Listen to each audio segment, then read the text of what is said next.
AI यानी artificial intelligence अब हमारी जिंदगी का बेहद खास पार्ट ऑफ लाइफ है। हमारे मोबाइल में, हमारे टेलीविजन में, हमारी गाड़ियों में, हमारे डेली रूटीन का हिस्सा है। उसमें एआई शामिल है, लेकिन इसकी ऑफिशियल शुरुआत 70 साल पहले 1956 में अमेरिका में हुई थी। तब वहां के एक समिट में पहली बार आर्टिफिशियल इंटेलिजेंस शब्द का इस्तेमाल किया गया था और आज भारत दुनिया का सबसे बड़ा एआई समिट कर रहा है। यह हम सब के लिए गर्व की बात है।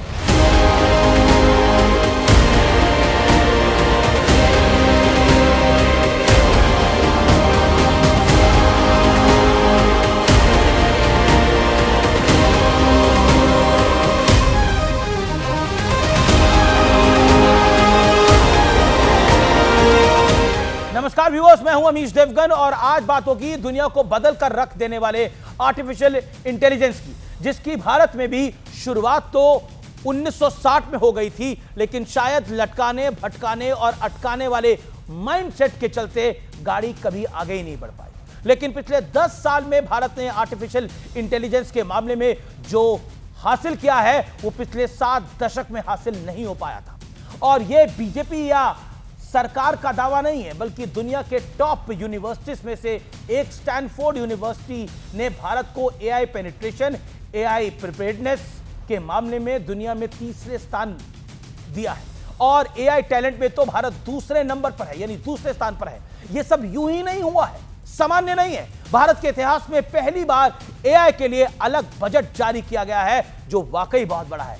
इसी महीने 1 फरवरी को पेश हुए बजट में एआई के लिए 1000 करोड़ रुपए का अलग बजट रखा गया। दशकों तक भारत में ना कोई बड़ी एआई पॉलिसी थी, ना कोई मिशन।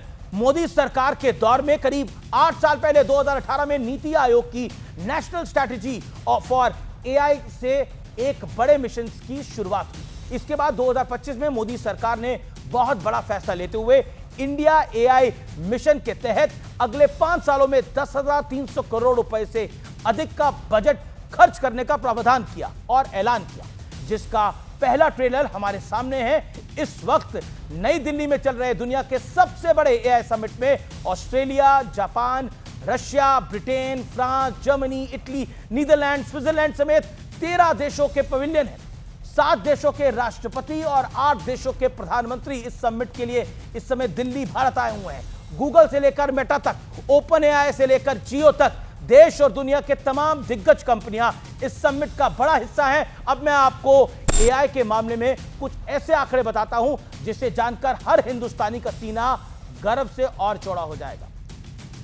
देश में इस समय करीब 60 लाख लोग टेक और एआई सेक्टर में काम कर रहे हैं। भारतीय टेक उद्योग की सालाना आमदनी इस साल 280 अरब डॉलर से अधिक होने की संभावना है। इतना नहीं, भारत में इस समय 1800 से ज्यादा ग्लोबल कैपेबिलिटी सेंटर हैं, जिनमें 500 से ज्यादा एआई बेस्ड हैं। और भारत में पिछले साल शुरू हुए नए स्टार्टअप में से करीब 90% अपने प्रोडक्ट का या सर्विसेज में एआई का इस्तेमाल कर रहे हैं। और सबसे बड़ी खबर यह है कि अगले 9 साल में भारत की अर्थव्यवस्था में एआई की हिस्सेदारी 1.7 ट्रिलियन डॉलर की हो सकती है। लेकिन इतना कुछ होने के बावजूद भी कुछ लोग अपनी आंख में पट्टी बांध कर बैठे हैं। कांग्रेस कह रही है कि चीन और अमेरिका को देखो, जो एआई के मामले में कहां से कहां तक पहुंच गए, आपने क्या किया। हालांकि कांग्रेस हर मुद्दे की तरह एआई के मामले भी 70 साल बनाम 10 साल वाला एंगल भूल जाती है। पार्टी के बड़े बड़े नेता इस वक्त माइक्रोसॉफ्ट लेकर घूम रहे हैं। कहीं भी छोटी सी भी कमी दिखाई दी ताकि मोदी सरकार को एआई के मामले में घेर लिया जाए। सरकार इतनी बड़ी समिट कर रही है, यानी इतने बड़े आयोजन में कांग्रेस छोटी सोच दिखाते हुए छोटी छोटी कमियां खोज रही है। ये हाल है इस पुरानी पार्टी का। हालांकि भारत में हो रहे एआई महाकुंभ पर देश और दुनिया के दिग्गज क्या कह रहे हैं, देश ये सुनकर भी बहुत देश को गर्व होगा।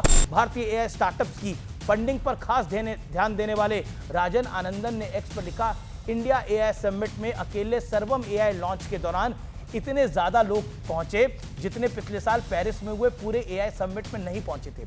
अमेरिकी इकोनॉमिस्ट और जॉन हॉपकिंस यूनिवर्सिटी के प्रोफेसर स्टीव हेंके ने एक्स पर लिखा, भारत में हो रहे एआई समिट से भारत ग्लोबल एआई मार्केट में तेजी से आगे बढ़ेगा। मोदी के नेतृत्व में भारत बिल्कुल सही दिशा में आगे बढ़ रहा है। जाने माने film maker Shekhar Kapoor summit में पहुंचे और वहां की भीड़ देखकर उन्होंने एक्स पे पोस्ट लिखा, भारत के एआई इंपैक्ट समिट में लोगों का उत्साह साफ बता रहा है कि भारत बहुत जल्द एआई सुपर पावर बनने जा रहा है।